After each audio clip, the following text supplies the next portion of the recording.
to pick up today some baseball cards. And I wondered if I could just this is sort of a name recognition and Sure. vignette or something as you look at these names, that would be terrific. Yeah, Thurgood Marshall, whom I met when I was in 6th grade. And he was a young, skinny attorney pleading the case for the equalization of teacher salaries in Louisiana. Of course, Martin Luther King and Ralph Abernathy. Roy Wilkins, head of the NAACP, and one of those organizations that worked with us on everything. Jim Farmer, head of CORE, who really started the Freedom Rides. Ralph Abernathy, without whom we might not have had a Martin Luther King. Ralph was a senior pastor to Martin. He gave in to Martin's leadership and agreed to be supportive of Martin's leadership in Montgomery. Otherwise, we would have had some of the traditional preacher fights and wrangles over leadership. Phillip Randolph is the father of the civil rights movement in many ways, was the Brotherhood of Sleeping Car Porters, and went with Mary McLeod Bethune to see Franklin Roosevelt about desegregating factories during the war. Oh, yeah, I knew him as an older man. This is E.D. Nixon, who, with Ralph Abernathy, decided that Martin Luther King would be the better leader. And Whitney Young, who headed the Urban League and was professor of social work at Atlanta University, whom I knew most of my life. We used to call each other cousins. John Lewis, of course, who was a student when I was at the National Council of Churches. And when we saw John Lewis on television in Nashville, my wife and I decided we had to leave New York and the National Council of Churches and come back to the South. Yeah. But it was the inspiration of John Lewis.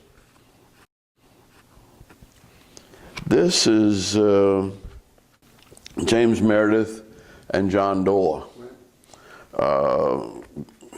going into the University of Mississippi. Brown versus the Board of Education. That's a little before my time. I was not active, but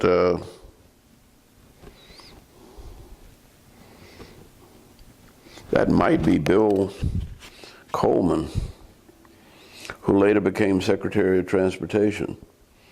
Did your paths cross with his? All the time, later on, yeah. But I didn't know him back then. Of course, Rosa Parks, who in many ways was the mother of the movement. What kind of lady was she? She was the quietest, sweetest, and most humble person you ever want to meet. Right. And she was more like Mother Teresa than, say, Winnie Mandela. Right. And of course, Julian Bond, who was one of our youngest heroes, and who has remained, in fact, we just endowed a chair at University of Virginia in his honor. Of course, that looks like the March on Washington, which I attended, and Septima Clark was the woman who developed the citizenship education program that I came back south to work with. I really came to work with Septima, but our offices, we were sharing offices in the SCLC building, and Martin started asking me to help him with his mail, and pretty soon, it took about 4 years, but I transitioned from the citizenship education program to SCLC. And this looks like Daisy Bates, who was one of the parent who led the fight for the Little Rock Nine. And Fanny Lou Hamer, whom I helped to recruit into the movement from Ruleville, Mississippi, and whom I went to get out of jail in 1963 when she had been jailed in Winona, Mississippi, and beaten for 3 or 4 days simply because she wouldn't say sir. Right. Fred Shuttlesworth is the father of the Birmingham movement. And I've never known a more courageously crazy man. He just did not believe in any kind of, to think about it and be rational about it was against his nature. If it's wrong, confront it, take it on, no matter what the price. Ruby Hurley was the secretary for the NAACP in the Southeast for the early 60s and late 50s. Of course, Medgar Evers, who was assassinated in Mississippi in 1963, but who was the field secretary for the NAACP throughout Mississippi. Actually, I went to work with Martin in 1961 in Septima Clark's program, but I was really an employee of the United Church of Christ. And I was sort of the administrator for the citizenship program which Septima ran, but I ended up being pulled into training young people for the civil rights movement and assisting Martin in his mail and some of his correspondence. But you happened to be in Memphis in '68 when he was assassinated on April 4th, 1968.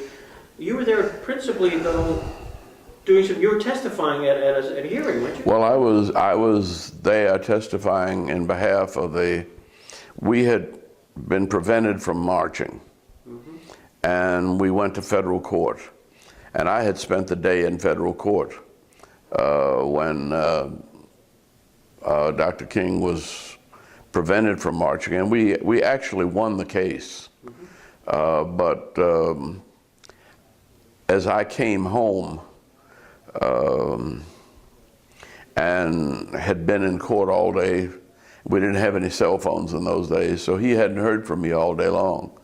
And he started picking up pillows and throwing them at me, saying, "Where have you been? I haven't heard from you all day long. You have to keep me informed." And he started throwing pillows, and I started throwing them back. And it was, I mean, I'd never seen him quite so happy and frivolous.